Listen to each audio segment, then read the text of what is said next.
লালমনিরহাটের হাতীবান্ধায় এক পুলিশ কর্মকর্তার প্রোটোকল দেওয়া নিয়ে সামাজিক যোগাযোগ মাধ্যমে ব্যাপক আলোচনা ও সমালোচনার জন্ম দিয়েছে। ঢাকা মেট্রোপলিটন পুলিশের রমনা জোনের অতিরিক্ত উপ পুলিশ কমিশনার শওকত আলীর প্রোটোকল দিতে গিয়ে বিতর্কে জড়ান হাতীবান্ধা থানার ভারপ্রাপ্ত কর্মকর্তা শাহিন মোহাম্মদ আমানুল্লাহ। জানা গেছে, শীতার্ত মানুষের মাঝে কম্বল বিতরণ উপলক্ষে ইন্ডিপেন্ডেন্ট বিশ্ববিদ্যালয়ের শিক্ষার্থীরা হাতীবান্ধায় একটি অনুষ্ঠানের আয়োজন করে। প্রধান অতিথি হিসেবে অংশ নেন ডিএমপির এডিসি শওকত আলী, যিনি এই উপজেলার সন্তান।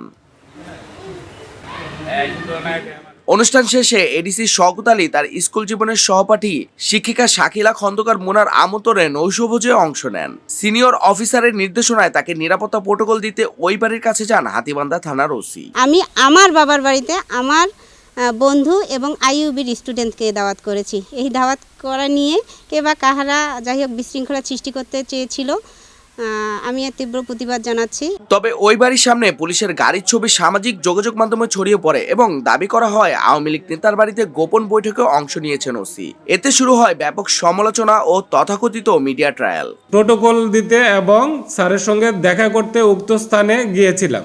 এটা মিথ্যা একটা গুজব ছড়িয়েছে আমার নামে।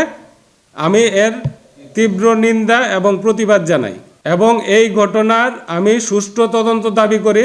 স্থানীয়রা ও সংশ্লিষ্টরা বলেছেন, ছবিটি বিভ্রান্তিকরভাবে ছড়ানো হয়েছে এবং সেখানে কোনো রাজনৈতিক বৈঠক হয়নি। নিহিত অভিযোগের সত্যতা যাচাই না করেই সামাজিক যোগাযোগ মাধ্যমে ছড়িয়ে দেওয়া হয়েছে বলে দাবি করা হয়েছে। বন্ধু বান্ধব ওই ঢাকার থেকে আসছে, ওই ছাত্রছাত্রী নিয়ে কম্বল বিতরণ নাই, তা আমি দাওয়াত করছিলাম, এই দাওয়াত খাইতে আসছি।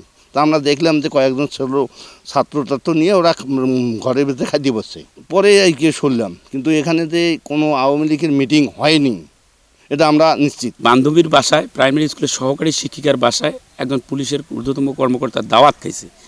এখানে পাশে আওয়ামী লীগের বাসা থাকতে পারে, জাতীয় পার্টির বাসা থাকতে পারে, এক এক সংগঠনের বাসা থাকতেই পারে, কিন্তু আদৌ সেখানে কোনো আওয়ামী লীগের মিটিং কিংবা গোপন বৈঠক কিংবা ইত্যাদি কোনো কিছু তো আমরা এখানে দেখিনি। তো এখানে ট্যাগ লাগার পিছনে আমার মনে হয় কোনো ব্যক্তিগত স্বার্থ কিংবা রাজনৈতিক স্বার্থ কিংবা সামাজিক অবক্ষয় সহ কোনো প্রতিহিংসার শিকার হচ্ছে। ঘটনার গুরুত্ব বিবেচনায় লালমনিরহাটের পুলিশ সুপার আসাদুজ্জামান একটি তদন্ত কমিটি গঠন করেছেন। তিনি জানান, তদন্ত শেষে বিস্তারিত তথ্য জানা যাবে এবং প্রয়োজনীয় ব্যবস্থা নেওয়া হবে।